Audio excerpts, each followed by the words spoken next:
Hey, this here is a radio station where I used to work.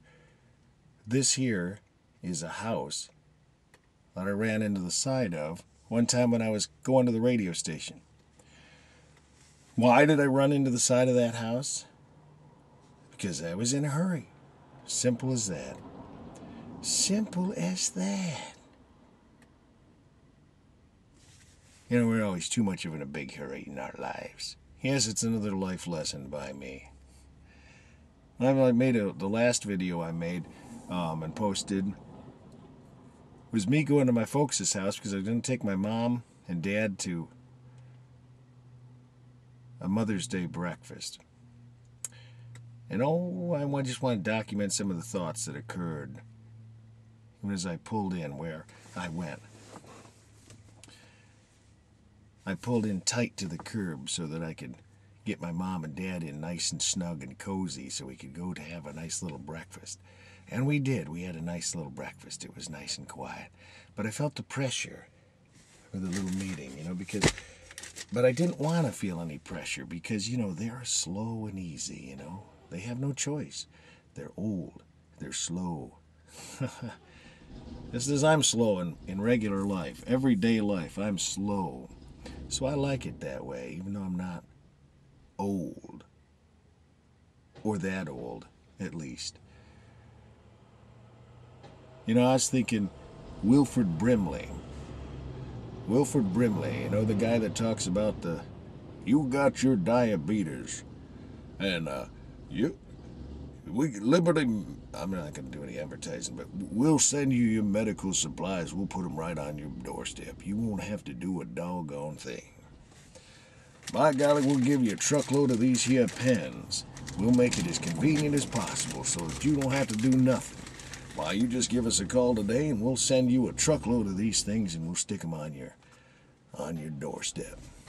Well, this was part of what caused anxiety with me today. This pen, which I told you about recently. Those of you that are diabetic know what these pens are all about. And what's that noise? Oh. Joe Redneck moved his truck so you can better see the old radio station. Next, I'll back up now so you can see that. Not that you need to. But anyway, I'm determined I gotta quit using that term too. But nonetheless, here was another bit of frustration, a little bit of cause for concern. When I got my parents to the restaurant, I had to gather up all my junk, my medicine, my pen, my wherever it is. I think it's in my coat pocket, my snapper thing. I used to just have my snapper thing and my medicine. Now I got these pens. Frustration. I don't like doing this. I have to go and leave my parents so I can go in the bathroom and check my blood sugar and then zap myself with a shot. I don't care how convenient you make this. It still creeps me out. I don't care if it doesn't hurt when I'm stabbing myself with this little needle. It doesn't. It's really amazing, but it creeps me out. And I don't ever want to get used to it either. And we'll make another video about that thought sometime. But here's where I'm at right now. Got my parents there. They're working their way, hobbling along, getting to the door, and I wanting to be with them and assist them in every way. Like I said, I pull right up tight to the curb. Help them in. I do everything I can. Slow down my life. No worries. It's all about you folks right now. You guys did so much for me growing up. You wiped my behind. You did a lot of things. You cleaned up my puke when I was sick in the night. All the rest of those things that our parents did for us. But as I was assisting them, wanting to get out the door and get around the side of the van and get them out, help them out and all that, I met up with a friend of mine, a dear friend, who was the wife of a dear friend who worked with me at this radio station.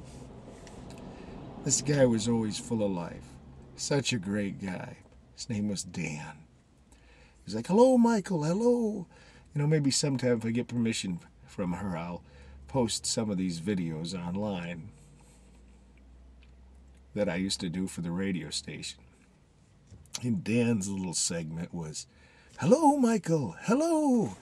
That's how I knew him. My buddy Dan, he always called me Michael. "Hello, Michael, hello."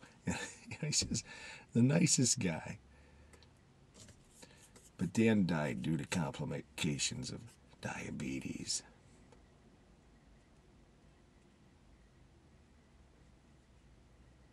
But thank the Lord I had a chance to listen to his wife a little bit as she explained her grief of Dan's passing.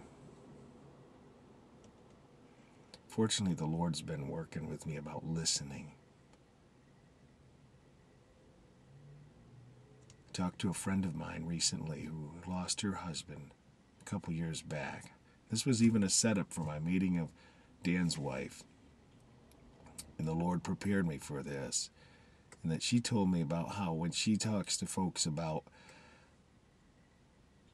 her husband, she recites again for the 153,000th time of how her husband passed on. That one of the things that because I listened to her, I heard her say, and she confessed to me that it's tough for her when she has to explain the death of her husband. But then how people will, oh, look at the time, gotta go. So what do they say? Well, when they find out how he passed on, when you gotta go, if that's the way you gotta go, that's the best way to go, I guess. But they say it so thoughtlessly and so carelessly, and it's like, be warmed and be filled, as I mentioned in the last video. Do they really take time? Like that dude in that little hot rod car. His life is all ahead of him. He ain't gonna take no time, man. He gotta get going to his next spot. He's gonna crack up that little car one day, and God's gonna slow him down. Listen to him go. That's why I ran into the side of that house, because I was in a hurry. I was coming down off the hill from my parents' home. It's just up the street. I whipped around that corner. I was going down over the driveway or the sidewalk. Here comes the redneck dude in his big truck and banging in the back of my van. I shouldn't call him that, should I? Just because he got a loud truck. Probably lives in that house I ran into. That was mean of me, wasn't it? Okay, I'm sorry. He's not a redneck. He's just a New Yorker that should be living down south. Now he's opening his door right in front of somebody who's almost banged into him there. Okay, well, anyways, enough of him. What about me? I ran into the side of that house there because I was out of control. I was late for work one Saturday morning. I come sliding down. I went around that corner and I started sliding down towards that house. And it was like I was pushing the pedal through the floor. Your brain just won't engage. I know that that's not the way you're supposed to stop when you're sliding in the snow. You're actually supposed to... You're supposed to tap the brake, so because once you start skidding, you're like a big giant sled, and that's exactly what it was. I was heading for an iron grate thing on the side of that thing, holding up the porch, and anyway, just at the last second, I pulled my foot off the brake. The what do you call them? I'm running up to 10 minutes here. The tread in my tire finally caught, and I turned almost just in time. It stopped me from hitting the brick. But I hit that iron grate thing. Twang! My car deflected and I landed right in a parking spot. And it was like, oh, that's handy. Hopefully nobody noticed that iron grate now is bent down and the part of the roof's sagging. So I went and started my job. Well, a little bit later, while I'm working on the air, in came a cop. I'm knocking on the door. He pops his head in. I know why you're here, officer. Yeah, he said, yeah. So anyways, I told him exactly what happened. But I still had Virginia plates on that car.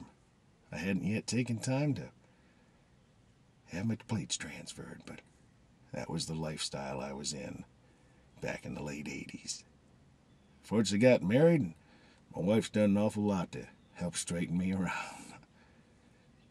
But there's still little things in our lives that we bring upon ourselves and we have to deal with. And once again, It comes when we're still before the Lord. Thanks for watching.